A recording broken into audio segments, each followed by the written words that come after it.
Maybe you're just really good That's at a fun Well, it could be. After we close that door, here we go. I am going to start off with the worst of the worst first, and there were certainly somewhere to go. Hey, problem number 4. Wow. Well, that's why we do this. Oh, yeah. We'll simply clear this up here. It's number 4. Why doesn't this let me try to give you this?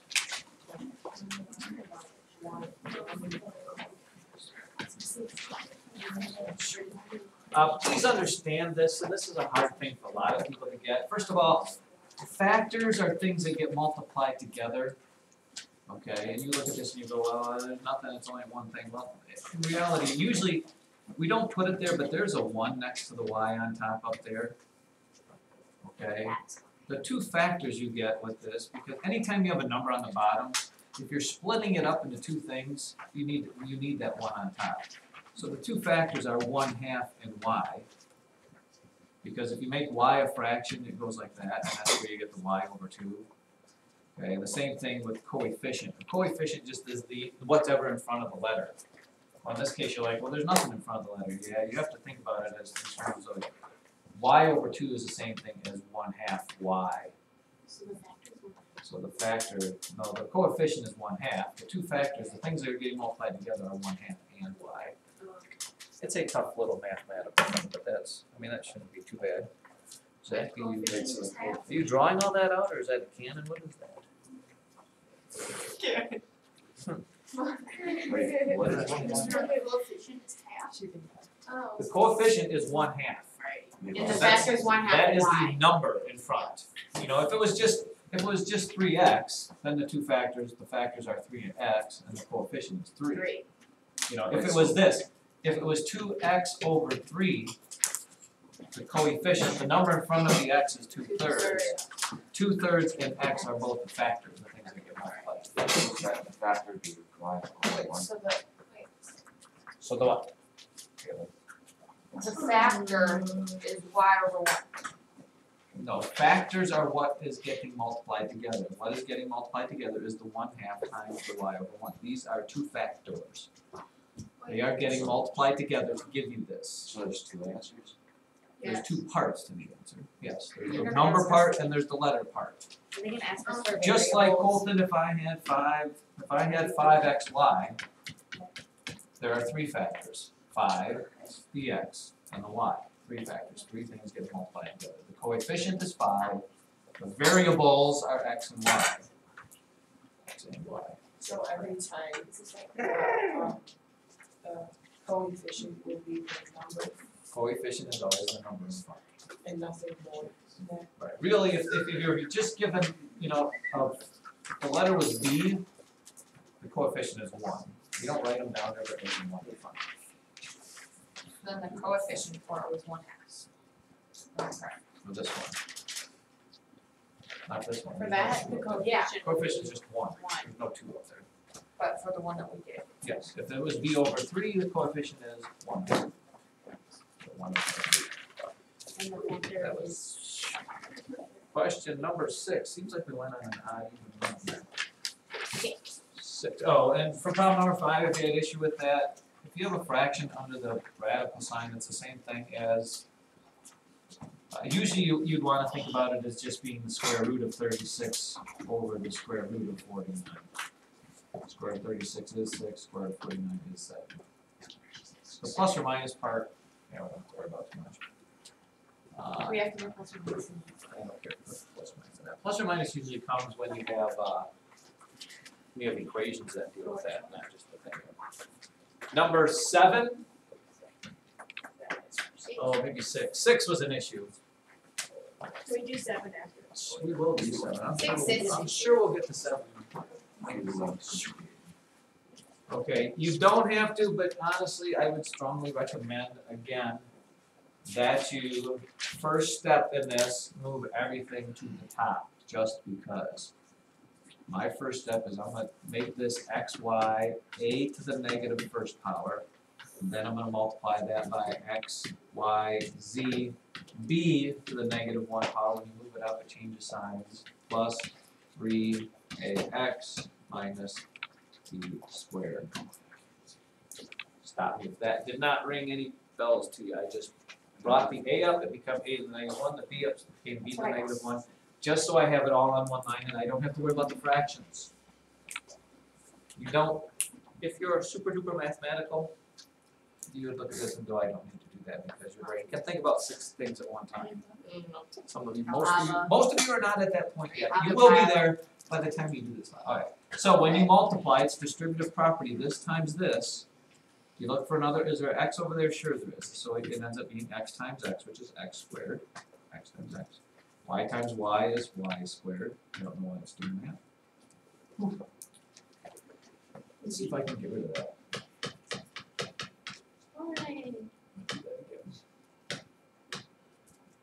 X squared, y squared. There is no a over there, so you put the a, negative 1. There is no z over there, so it stays z, and there's no d over there, so it stays b, negative 1. Can't do anything there. Going to the second term, x, y, a, negative 1 times 3a, blah, blah, blah, you get the number 3. You always try to put the coefficient first. Let's just keep using that. You have an x here and an x there, it's x squared. You have a y here, but no y there, so it's y. What is a to the negative first times a to the first? 0. 0, which is 1. And if you put a 1 there, it just gets the same thing, so it really just goes away. Well, a to the 0 power is 1. 1 times this just gives me this, so really the a's go away. Minus, there's just a b squared there, so it's x, y, a, negative 1, b squared. Why is there an x, y, a? Why is there an x, y, a? Because of this. X, y, a times that gives you x, y, a. That is all hunky-dory, except for your last step is you cannot have negative exponents. So anything at this point that has a negative exponent just has to get put on the bottom of the fraction. So I'm just going to move these two things down. Everything else stays on top. X squared, y squared, Are you supposed to combine or not? Well, if they're like terms, you can, are they? There are no like terms. If there are no like terms in this parenthesis, there won't be like terms when you multiply them all by the same thing. So if these weren't like terms to begin with, they won't be like terms. Wait, so what are you doing now? Now, you're never allowed in your answer to have negative exponents. So anything that has a negative exponent is going to be put to the bottom of the fraction. So this becomes an a and a b. I just take it to the bottom, take it to the bottom. This one here doesn't have any negative exponents, so I just keep it x squared y. And this one over here has the a for a negative exponent, so it ends up being a on the bottom. This is your answer. You need to bring negative exponents, make them positive. So negative, negative, negative, which I put to the bottom. Kind of how? Oh. I like it when I hear that. That means somebody got something. There would be the notes to self. For the things, do you have to add the x squareds or the x squareds? You don't have to simplify it out, right? There are no like terms if that's what you're asking. This term doesn't have the same exponents and variables. So if there is, do you have to add them? There won't be. But yes, there would be if you did, but there won't be. Okay.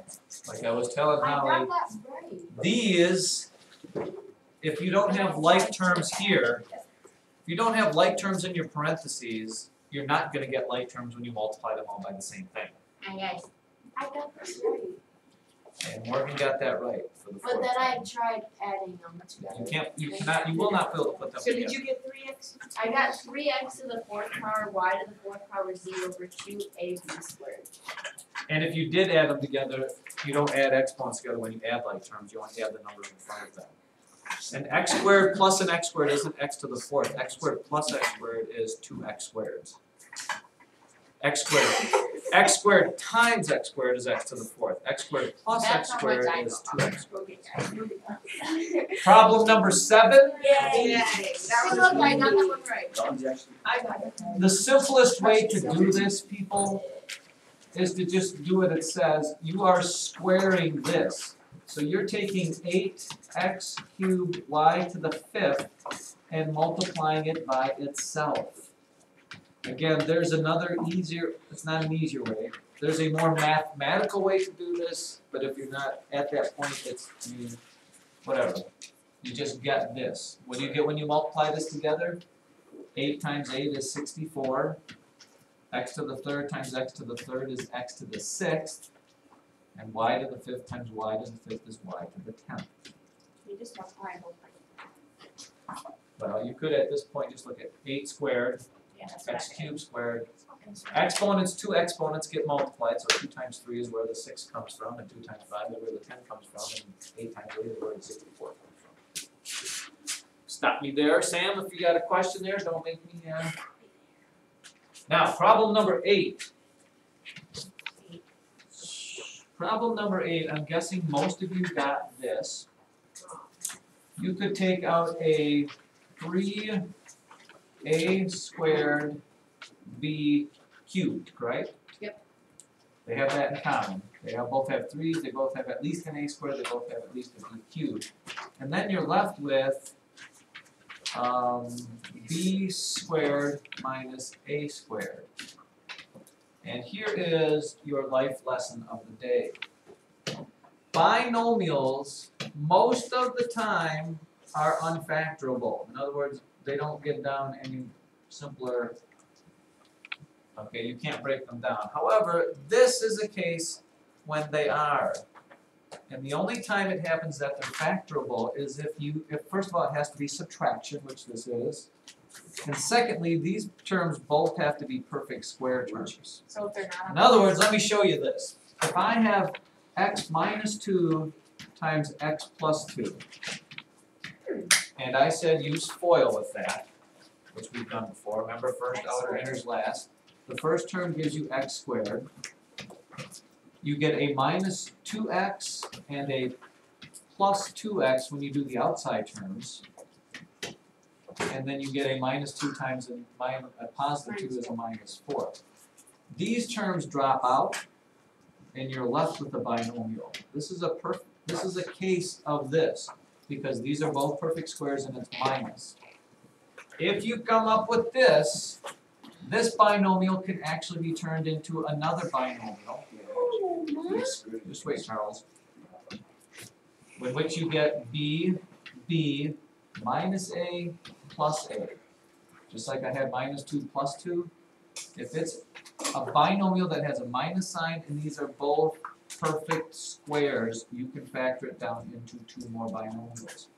For example, if I have x squared minus 64, I can break this into x minus 8 times x plus 8. If I had t squared minus m squared, I can break that into t minus m times t plus m. It doesn't work if it's a plus sign. It doesn't work. It doesn't work. It's got to be a minus sign, and it has to be both perfect squares. It doesn't work if it's this, x squared minus 10. It doesn't work because 10 is not a perfect square. It would have to be something times something that gives the same thing. Then would you just leave it like that? 25 would work, 64 would work, 49 would work, Or 100 is would work. the answer? This is the answer right here. You have to put the 3a squared b cubed times this. So it's just, you're just trying to get, like, Now, Charles, your question. How'd you get b squared minus c squared? Well, Charlie, I took the 3 out, I took the a squared out, I took a b cubed out. What times b cubed gives me b to the 5th? B squared. I did the same thing over here. I took the 3 out, I took an a squared out of a to the 4th, that left me with an a squared. B to the 3rd, b to the 3rd. Reverse distributive property. By the way, if you followed along with that, Bulmer, 16x squared minus 49 a squared. Okay, 7 and Well, this you can break into two binomials. What times what gives you 4x, 16x squared? 4 and 8 and 2. 4x and 4x. What times what gives you 49a squared? 7a. One of these will be minus, one of them will be plus. Wow, that was easy. They have to be perfect squares though. That was 15. Would have been bad. 15 would not have worked. Taylor? On the one that you did before, you just did that, yeah, right there. How did you get the 3a squared b cubed? Cause isn't it 5, or b to the 5th minus b cubed? That's b squared. You look at both of these and you say, what's the biggest amount of each thing I can take out of both of them? It's their greatest common factor. I can take an a squared out of this one, and I can take an a squared out of this one. If you look at a to the 4th, you can't take an a to the 4th out of an a squared, so you can't use that. It has to be what you can take out of both of them. Same thing. B cubed, I can't take a b to the 5th out of b cubed, so it's the group that has the fewest amount of each letter. As opposed to greatest common, least common multiple, which is the other way around. Oh, small baby steps. 8, 10, 13. Oh, 13. We'll go back to some of the other ones later, but I do just want to get these, the tougher ones out of the way. Where's 13? It doesn't look like 13 to me. It's just like determined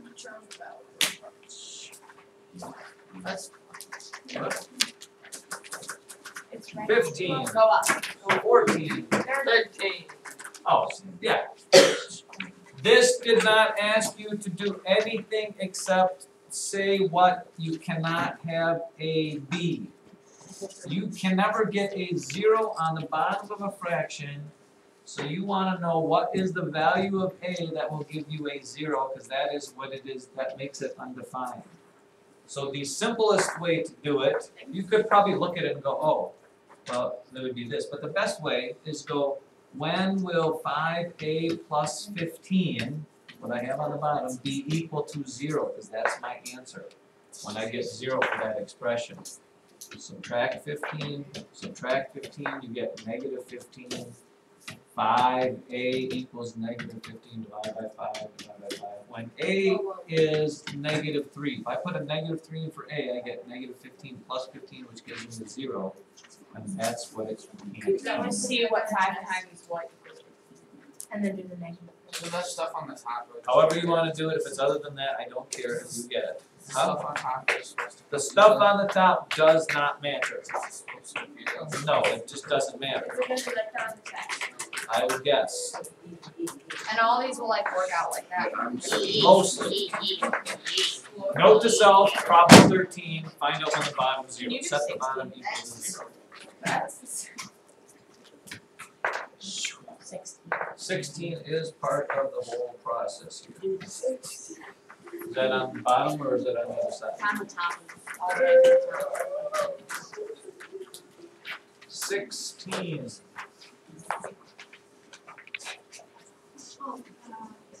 Yeah. Oh. What about 15?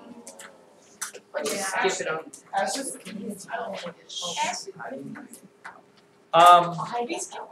No, because I think this one's an important one for you to get. There's a couple ways to do this, I would think. Well, just tell us the easiest. Yeah. Well, what? The less confusing. If I just wrong with like 12 plus 0.25x equals 21 plus 0.1. You don't think that's what I was going to tell you? There's two ways. I'm going to let you pick the way you can do it. And Ava gave me one of them. First of all, this is what we'd like to call, number one, it's a system of equations.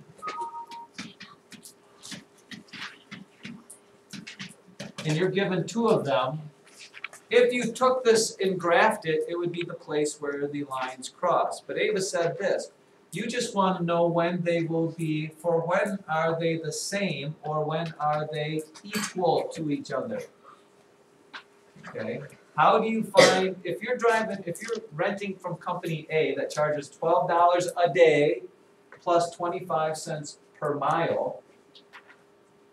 Okay, what number of miles is the cost per day? So your day is only one day. Okay, if you drove, how would you find, let's say you drove 10 miles with company A, what would you do to find out how much money you owed?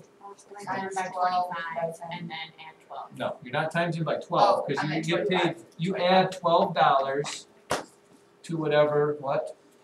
10 times 0.25 is. So we don't know it's 10 miles, so that's our variable x. Okay? And you want to know when that equals the other side, which is not $12 a day, but $21 a day. And it's not 25 cents a mile, but 10 cents a mile, so you take 0.1 times whatever x is. I would suppose this would be kind of hard to graph. Bigger numbers. It'd be a big graph. So you're just setting those two things equal to each other and then solving them. 0.25x plus 12 equals 0.1x plus 21. Up to you whether you like to work with decimals or get rid of them. You could get rid of them by multiplying everything by 100. I don't know, let's just do it the way it is. I subtract 0.1x, subtract 0.10x from that, I get what? 0.15x, correct?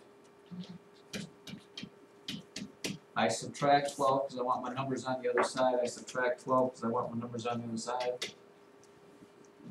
I get 9. You just have to do the math now. Divide 0.15 into 9. 9 divided by 0.15, or 900 divided by 15. Which happens to be what? 60. 60. When you go 60 miles, because that's what x is. 60 miles per hour. No, 60 miles per day. If you drive the car 60 miles, it will be the same to do this. And this is actual practical applications, because is it better to pay a higher, the meaning behind this is if you're going to go 80 miles in one day, it's going to be cheaper to do this one. Why? Because after, you're only paying 10 cents a mile here. Once you get past 60 miles, it's going to be cheaper to go this one. If you're going less than 60 miles, it's cheaper to do this one. This one has a smaller flat fee than this one, but this one has a smaller per mile ratio.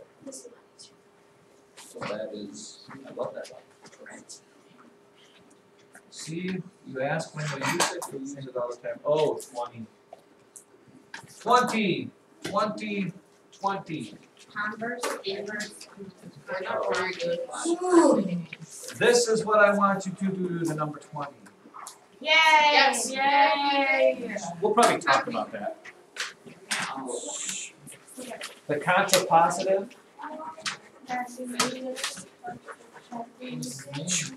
Alright, now I will entertain your questions on the ones we have not done. Let's just Kendall? start with those. Can you do 14? No, we're not going to start with, because I might run out of time and I don't want to. Write that in scientific notation. Anybody want to help me with the scientific notation end of things? Josh, the first thing I do in scientific notation is? Decimal over until it So that it's what? so that it'd be 5.6. Right. You want one digit that's not a 0 left of the decimal. So I'm starting out with this, Kendall. I want my number to be between 1 and 10, so I need to take this decimal and move it here. So it is now 5.6. Then you always write, scientific notation is times 10 to some power. And then the question is, what is the power of 10 now going to be? Charlie? Not 4. How many little jumps did I make? 3. And since it was a decimal, it is a -3. Otherwise, I'm moving the thing the other way. A negative exponent means it's going to be a decimal number. Positive exponent means. And it's just if you move it to the right, then it's negative. You move it to the right, it's negative. If you go left, it's positive, because it starts on a big number. Josh? Can you do numbers 17? I thought I did 7. I did. Ratio of men to women in an exercise class is 4 to 5. The first thing I do with that is this. I make a ratio box, and since you're in 8th grade, they'll probably go 3. We're doing men, women, total. 4 men first, 5 women second, total 9 people. What are the actual numbers? The class has 27 students. That has to go here, total students. And this one's pretty simple because you just have to know that, how do you go from 9 to 27? Times 3, so all of these are going to be times 3. 12 and 15. M Lux. 15. 15. Didn't we do 15? Is that 16? We did. I didn't do. Write the first 4 terms of an arithmetic equation where a equals -4 and the common difference is this. Here is your thought on this, people. A to the sub 1 means what? That means that's where you start your sequence at. It's the first term. So you're starting at -4. And the common difference, okay, the difference means what you do from term to term. The difference just means the difference is 5. So you're just going up 5 every time. So the first term would be -4. Second term, 1. you add 5 to it, would be 1. Third term, add 5 to the one before it, you get 6. Fourth term, add 5 to that, you get 11. I believe the formula that you use for the common difference thing is this. A to the n power equals, what is it? N times, no, n plus 1? I can't remember. No, don't write that down, just do it, because I have to go look that up again. That seems like that's what it is. N is the common difference? No. N is the first term. No, we need an A in there somewhere. No, D. D times that. I'll look it up. But you can just do it like that. Just know the difference is what happens between terms. Get there. Sam, did your parents find a house? No. Well, they did, but then It was someone else. Snatched it up from underneath them? Wait, It was awesome. that was I was so happy. That was and then like a waterfall. They had It's a like a little roller house. coaster. Taylor, I'm confused on number 18, even though it's like a workout, but still. owners of furniture want to know why people think of their store. They survey every 10th person who enters and buys something. There's nothing about this except thinking about why. Read the words they said. They survey every 10th person, which is fine, who enters the shop. But here's where it goes wrong. They bought something. Okay, that doesn't take. What about the people that entered the shop and didn't buy something? How does it? How is that slanted towards the store? If somebody comes in and buys something, as opposed to somebody who doesn't come in to buy something, aren't their opinions of things going to be different? So like the people who bought something would like it more. Right, are going to like the store more because they actually bought something. You just have to look and read and say, well, people get. It was fine if they did every 10th person and stopped there. That would be okay because some people are going to buy something. It's like that. I told you that commercial that said Geico's or State Farm saves the average person $400. The average person who switches to State Farm saves $400. What's wrong with that? Well, it's people that switch to State Farm. Other people checked it out and State Farm was more expensive, so they didn't switch. But this one said everybody that switches to State Farm. That's not a good way to say it. Huh? Oh, the answer is, A word. what is the possible bias? That they only surveyed the people that bought something. That's all you have to Just write put. that down. Yeah. It's a little like people on the car commercials that say you can buy a car for a fraction of the cost. Could be What way higher. fraction? It could be an improper fraction and you actually pay more than the 10 real other. times. If the car was normally $10,000 and a fraction of the cost was 3/2, you actually are going to pay $15,000 for that car. And they can go on the radio and say, yeah, you're paying a fraction of Can the you do cost. 12? I hope so. I could do it the last time we did this. Don't tell me to me, oh, is it on the same side? On the other. 12. Above 13? Yeah. A bookstore marketing, anytime you get a marks up problem right away, before I even read the problem, I'm gonna do this. This is a original price plus a markup gives you your final price. My original price is always 100%. What is the markup? Marks up the price 60%, so my final price is 160%.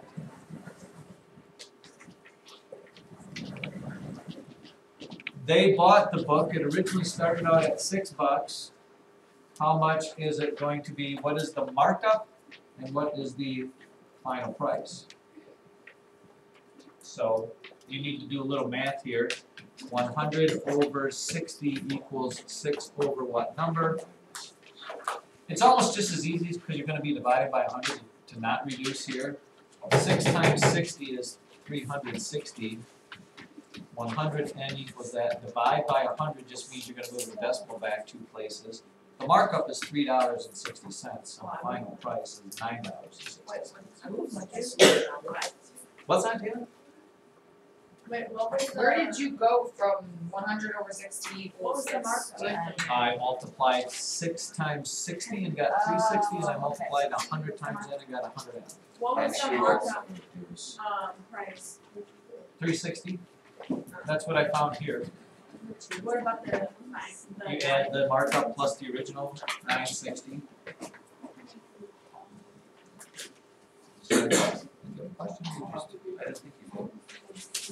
Anybody else notice the change in Sam's attitude once he started wearing all these highfalutin sports? Yeah. People kind of gets this Yeah.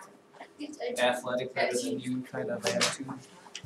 Completely. I can't wait So for the answer UCLA. is $9.60.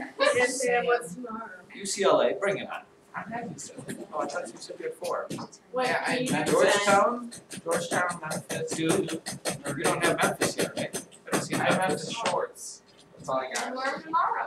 Yeah. Come on, He has a Sam. whole Yeah. outfit. Come on, Sam. Other ones, we still got time for Uno Mas, maybe. 9. Kyle? 11. What? I got 11 right. You poor children. Oh, wow. Kyle, slope intercept means what? Sure. Put a 1 over the 2. Or 1. Okay. What do I do first in slope intercept? Grab 1 over the x. 1 on the y. Crosses the y-axis at 1, which is right here. That's why it's called slope, should be called slope y-intercept. And then from that point, here's your slope. It's a negative 2 over 1, which means it goes up to, it's negative, so you have to go over 1 this way. Or you could go down 2 over 1 this way. Sorry. That would be Holly, for those of you listening. Kendall, another one? Wait, how'd you go over 1? I went up to over 1. I don't. So you have to go down to also? You don't have to. If you run out of room on top, it doesn't matter whether you go up or down. You can go up or down over one way or the other way, just as long as it matches up with your slope, positive or negative slope. Can you do 5? We did 5? Yeah, we did. Yeah, we did. Yeah, we did. I believe according to the big board we did. The big board never Square root lies. of 36, square root of 42. Charlie! Already did. Done. 9, yes. Yeah, 9. Find the slope of the line below. Wait. Now, back in the day, children, I'm going to blow this up rather big. If you struggle with number 9, okay, they don't give you the little dots anymore because you are old and smart. So you need to find the dots that actually are an actual point. See, I don't want to make this one of my points because, Kyle, if I asked you to tell me what the coordinates of that point is, what would you tell me? 1/25. Okay, and do you want to work with decimals? No. You want to pick a place that crosses a nice even point, a lattice point, they say, where it crosses. So you want to pick this because that's an easy point because it's 1, 2. And you might want to pick this because it's 0, 0. But you don't have to pick the point. Well, you could, by the way, use the slope formula if you want, but I would just draw the triangle and say to myself, how high is this triangle? 2. How wide is this triangle? 1. It has a slope of 2. It's going uphill, so it's a positive 2 slope. Okay? Wait, is that 3? 2. I have a Number 10, you must have the slope formula. There's no, 3 minus 5 over 9 minus 1. That's all going to be right there. Stuff like determine slope. Kendall? I have a question. Why you raising your hand? 3. Wait, yeah. Three. Yeah, 3. So I looked at the definitions, just like kind of write it down for median, mean, and mode. Yup. And for the mode,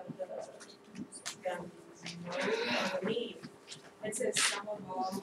Yeah, it's the average. Add them all up, divide by how many there are. So it's not divided by 2. You'd have to divide by 1, 2, 3, 4, 5, 6, 7, 8, 9 of them. And again, to find the median, children, they must be smallest to greatest. You can't just find the middle of this right here. This concludes